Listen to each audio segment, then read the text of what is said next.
Keterangan terbaru Dede, saksi kunci dalam kasus pembunuhan Vina dan Eki seakan menjadi amunisi baru perlawanan para terpidana.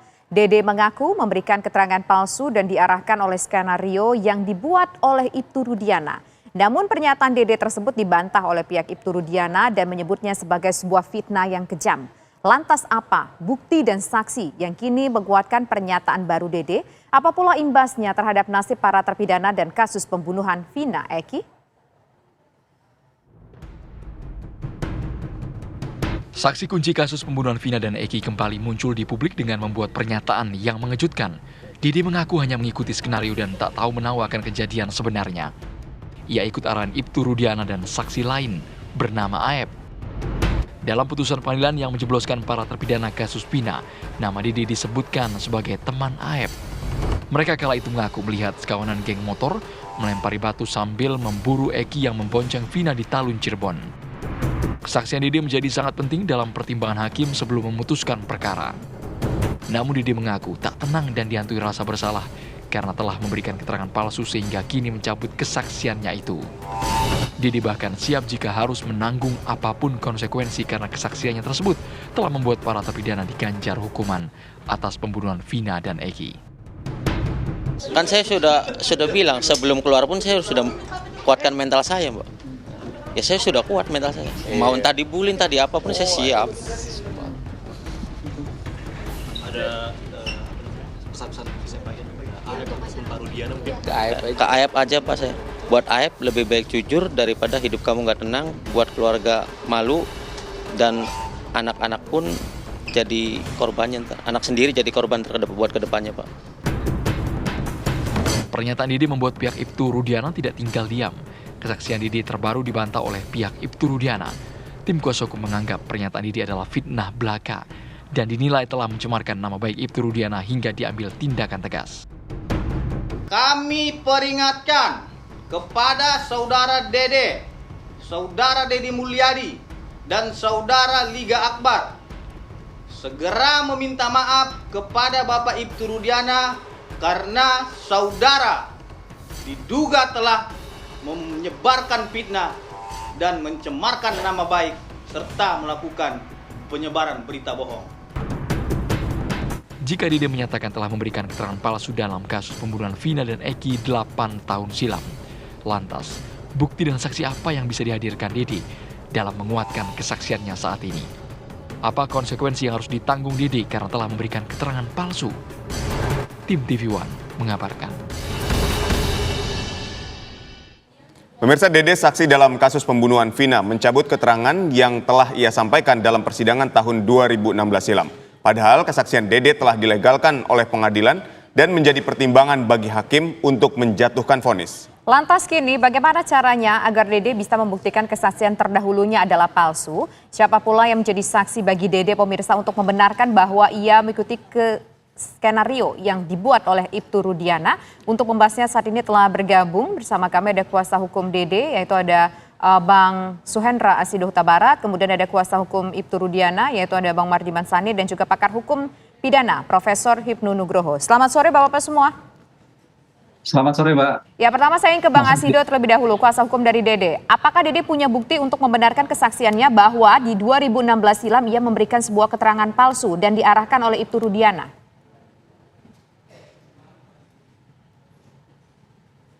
Halo Pak Asido, bisa di-unmute sambungan Zoom-nya?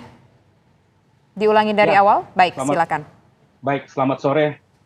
Jadi sebagaimana yang mungkin sudah diketahui ya, jadi saudara Dede ini pada awalnya itu mendatangi Kang Deddy Mulyadi ya.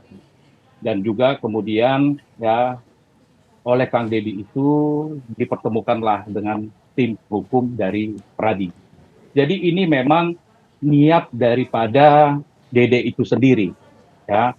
Jadi bukan ada yang mencari dia atau mengiming-imingi membawa dia, tapi karena dia memang merasa hidupnya sudah tidak tenang, gitu ya. Dia merasa bersalah, merasa berdosa.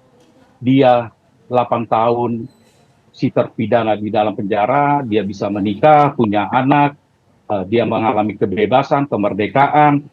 Ya. Kemudian dia berpikir bahwa dia ingin supaya dia bisa menebus dosanya lah, ya, kesalahan-kesalahan dia tidak hidup tidak tenang, sehingga kemudian dia datang ke Peradi. Nah, kalau mau berbicara memang dalam konteks bagaimana sebenarnya keterangannya, memang dia sudah sampaikan sendiri ya, bahwa pada saat waktu itu, dia itu dihubungi sekitar 2 September itu oleh AEP. Ya, jadi oleh AEP, kemudian dia diajak ke Polres Cirebon, dan kemudian sampai di sana dia bertanya kepada AEP, ini tujuannya apa gitu?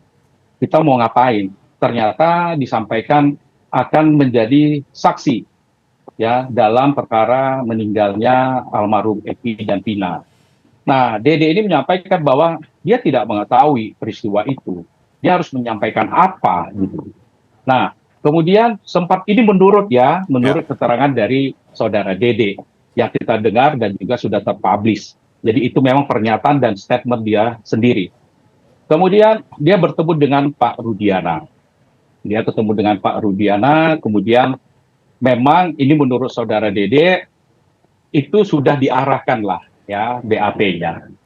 Nah, kita memang sebenarnya kalau melihat kenapa cuma fokus kepada saudara Dede semata gitu.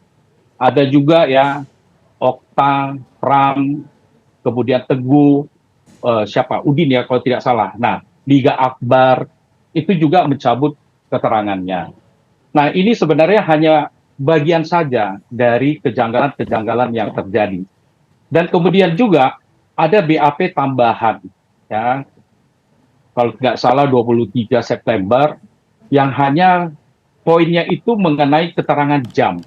Karena pada saat di 2 September BAP itu menyebutkan mereka mengetahui adanya peristiwa, ya, kumpul, kemudian ada motor yang dikendarain oleh Eki dan Vina, dilempari, kemudian dikejar, dan seterusnya itu, peristiwa itu adalah jam 10:30 malam. Nah, karena peristiwa yang terjadi ternyata sebelum itu, jadi tanggal 23 September itu dikoreksi pada poin bahwa kurang 1 jam sebelumnya, ya, jadi 21:30, oleh karena di handphonenya itu error jamnya. Nah, jadi kalau kembali bertanya, tentu dalam hal ini, apalagi dia sudah menyampaikan ya, bahwa biarlah kebenaran itu akan terungkap ya, dan dia bersedia menggantikan 7 terpidana yang sudah 8 tahun berada di dalam penjara, karena dia termasuk kunci ya, saksi kunci dalam perkara ini. Karena mereka lah, AEP dan Dede lah yang melihat, bahkan di BAP-nya, kemudian dia mengenal ada sebanyak 5 orang terpidana. Ya, inilah yang menjadi alur dari awal kenapa terpidana ini kemudian terus lanjut perkaranya. Oke. Nah, jadi ya, saya rasa mungkin sementara itu dulu. Baik, kita ke kuasa hukum dari Ibtu Rudiana, ke Bang Mardiman. Bang Mardiman, kalau kita lihat bahwa apa yang membuat tim kuasa hukum ini percaya bahwa Ibtu Rudiana ini tidak merekayasa kasus dan bisa menyatakan bahwa apa yang disampaikan oleh Dede ini adalah hoax atau informasi yang bohong? Yang pertama, semua kesaksian Dede itu tertuang dalam putusan nomor 4. Itu di bawah sumpah. Dan saya rasa Dede dan kuasa hukumnya juga mengetahui bila mana seseorang mengingkari kesaksian dia di bawah sumpah di depan hakim itu apa konsekuensinya. Tapi itu hak ya, itu hak. Yang ingin saya sampaikan pada kesempatan ini di TV One bahwa klien kami Ibtu Rudiana tidak pernah merekayasa, mengarah-arahkan, apalagi membuat berita-berita atau mencetak kebohongan-kebohongan sebagai bukti yang akan disodorkan untuk memperkuat kasusnya, membuktikan bahwa anaknya memang dibunuh bersama dengan Vina. Jadi tidak pernah ada sedikit pun. Saya sudah bertemu dengan Ibtu Rudiana berkali-kali. Saya sudah bicara dengan dia dari hati ke hati. Saya sudah mempelajari kasusnya dan banyak hal, dan sebagai seorang pengacara, sebagai seorang advokat, aku yakin saya bahwa Ibtu Rudiana tidak pernah mengarahkan Dede atau siapapun lah saksi, bukan hanya Dede, siapapun yang terlibat dalam kasus ini, tidak pernah Ibtu Rudiana memerintahkan, mengarahkan untuk melakukan rekayasa. Itu intinya. Baik, sekarang saya ingin ke Prof. Hipnu. Prof. Hipnu, kalau dari Dede mengaku bahwa yang bersangkutan ini dipaksa untuk membuat sebuah BAP diskenariokan dengan cara-cara tertentu oleh Ibtu Rudiana, menurut dari Dede. Tapi pihak dari Ibtu Rudiana mengatakan tidak pernah ada rekayasa BAP sama sekali ataupun mengarahkan saksi-saksi dengan keterangan-keterangan palsu. Ini bagaimana membuktikannya bahwa betul Dede ternyata disuruh untuk mematuhi sebuah skenario dan betul bahwa tidak ada yang dipalsukan di sini? Ya, jadi gini Mbak Tisa, Mas Adit, ini problem besar yang kita lihat bahwa Dede itu ternyata hanya memberikan kesaksian di BAP. Dede tidak hadir di sidang pengadilan. Dalam konteks ilmu hukum pembuktian, ketika seorang tidak hadir di pembuktian di persidangan, namanya saksi afidavit. Jadi kalau ada kecurigaan kenapa Dede tidak dihadirkan, padahal dalam konsep hukum itu hadir itu wajib. Karena sebagai untuk pembuktian, sebagai bentuk klarifikasi, untuk menjadikan keterangan apakah dinyatakan Dede benar atau tidak. Nah, kalau memang tidak hadir di dalam pembuktian, keterangan yang disebut afidavit dalam ilmu pembuktian, itu keterangan yang dibawa sumpah, yang disampaikan dalam penyidikan, dibacakan di persidangan. Ini yang problem. Harusnya, kenapa Dede tidak bisa dihadirkan? Ini problem. Kesaksian itu wajib hadir. Kalau toh memang tidak dihadirkan, telekonferensi. Ini kejanggalan yang luar biasa, Mbak, menurut saya. Kenapa tidak dihadirkan? Kenapa cukup di BAP? Yang biasanya kalau kita dalam pembuktian kesaksian BAP itu kesaksian yang memang misalkan orangnya di luar negeri. Orangnya sepejabat yang sulit sekali untuk datang di pengadilan. Kenapa nggak bisa dihadirkan?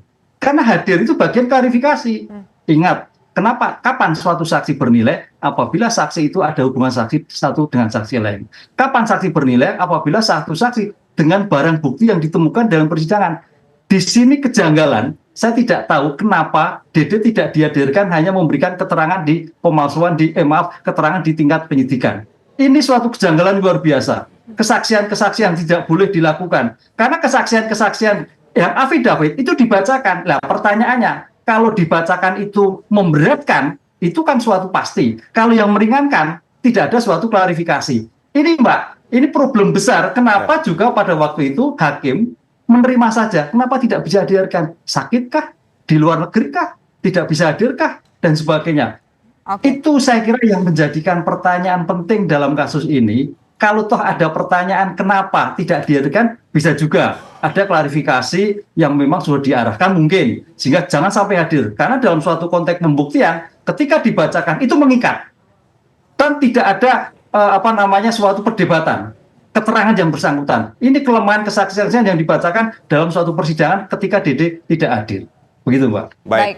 Ya, ini ada problem besar, ada sebuah kejanggalan. Ini harus dijawab nanti sama Bang Mardiman nih, Bang Mardiman. Kenapa saksi Dede ini tidak dihadirkan dalam persidangan? Tapi nanti dijawabnya usai jeda, tetaplah di Kabar Petang.